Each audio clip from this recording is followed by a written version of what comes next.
Let's roll into the throttle of this 2.4 liter turbo.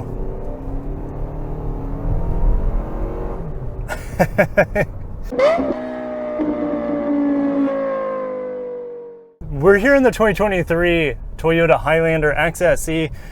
The biggest thing with the Toyota Highlander this year is it gets rid of the V6 for the first time and it replaces it with a 2.4 liter turbo.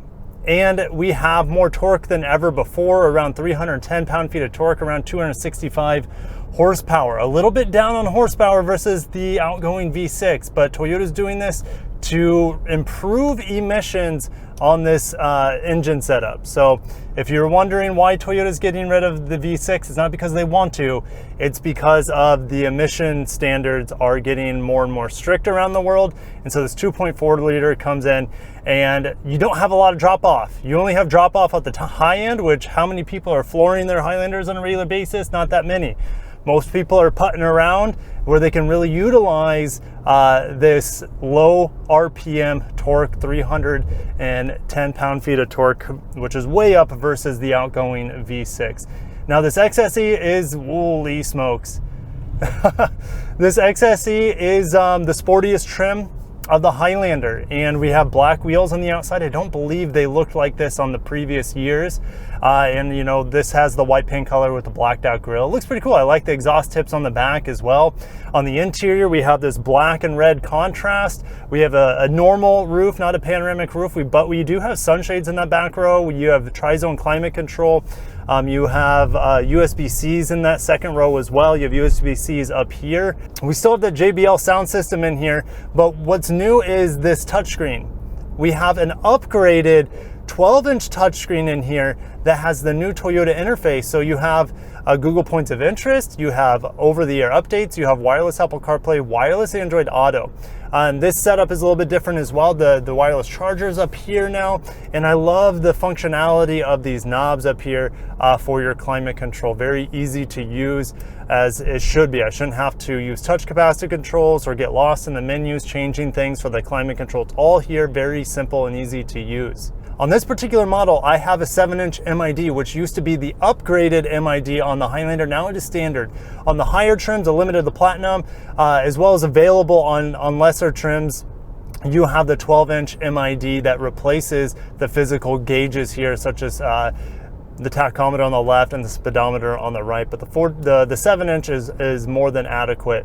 And for 2023, you have 3 all-wheel drive systems, the hybrid, the base all-wheel drive, and then you have this torque vectoring all-wheel drive in the upper trims of the Highlander. Now, the Highlander's been the best-selling midsize, I can't believe this is midsize because this thing feels huge, but it's considered midsize SUV. It's the best-selling midsize SUV in America for the last 6 years. So this thing is the king. This is the litmus test. This is what everyone needs to compare against. And it is very good. It's better than ever. I feel like they didn't need to do much, and I just drove the outgoing Highlander and I was impressed overall. You know, the interior design's a little bit funky on some of the other trims, but here in the XSE, it looks real good here. We kind of have this faux carbon fiber trim, and there's not anything that's clashing. Everything looks very, very premium in here and just kind of blends together. It's very harmonious interior. Getting into the brakes, the vehicle does feel pretty good for a large SUV. And we're gonna get into, well, let's get into the sport mode. We're in sport mode, hammer down.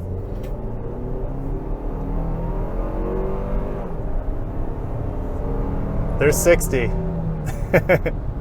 It doesn't feel any quicker than the old Highlander. Like I said, you're gonna feel most of the benefits of this turbo engine, not at the pump because it gets about the same fuel economy, around 25 miles per gallon.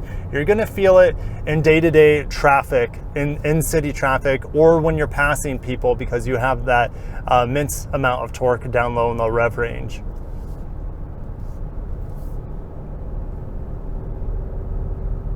This XSE is pretty fun to drive, surprisingly, for a large SUV. This sport-tuned suspension makes me want to do things I typically wouldn't want to do in a Highlander. Now, my personal preference is still the 2.5-liter hybrid setup. You can get around 35 miles per gallon in that, which is 10 more miles per gallon than what you see with this turbo 4-cylinder. It gives you maybe not quite as much power, but that trade-off in efficiency is definitely worth it, as well as that smoothness that it offers you with that hybrid setup. now going around 50 miles an hour here, I don't hear the engine much. I can still hear it. It's a little bit buzzy, and I'm gonna push it up this hill. That torque is real nice, but nothing much happens after you feel that initial torque surge. And in terms of smoothness, you know, I'm not noticing like any vibrations or anything like that really disrupting my driving experience. It does feel pretty calm overall, especially when you're just coasting. I would say the most noticeable thing, if you're just cruising with the throttle down a little bit, is you do hear maybe the natural buzziness of every 4-cylinder. So this thing is not exempt from the nature of what a 4-cylinder is. Getting into the brakes there, excellent. Okay, getting around here, okay, very good. And just feeling that torque pull out of that dead stop facing uphill, it just was so easy to get this vehicle moving.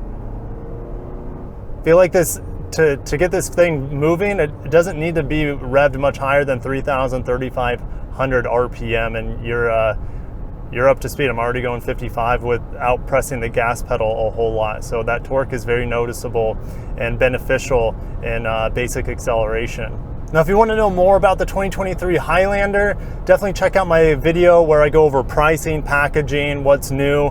I covered a lot of it here today, but if you want to check that video out, and also put a link to the Toyota newsroom that shows all the new updates for the 2023 Highlander. I'm happy they didn't change anything on the exterior. I think this is a very handsome SUV, especially in this XSE trim. They didn't, you know, Toyota decided, hey, we don't need to reinvent the wheel with the exterior, but let's keep this thing fresh and relevant. Let's give it a torquey new engine. Let's give it new technology. And yeah, that's all they really need to do to keep this thing the best-selling crossover in America, mid-size crossover in America. The best-selling crossover compact-wise is, of course, their stablemate, the RAV4. But I'll see you guys down below. What are your thoughts on the new Highlander with the turbo? It is serviceable, and the torque is definitely an appreciative aspect of this engine. Do I miss the smoothness and the sound of the V6 over the 4-cylinder? Of course, you know, but times change, and this engine gives me a satisfiable amount of torque. But I got to end it there. I'll see you guys in the comments below. If you enjoyed it, hit the like button, subscribe for more Toyota updates along the way. Take care of yourselves and peace out.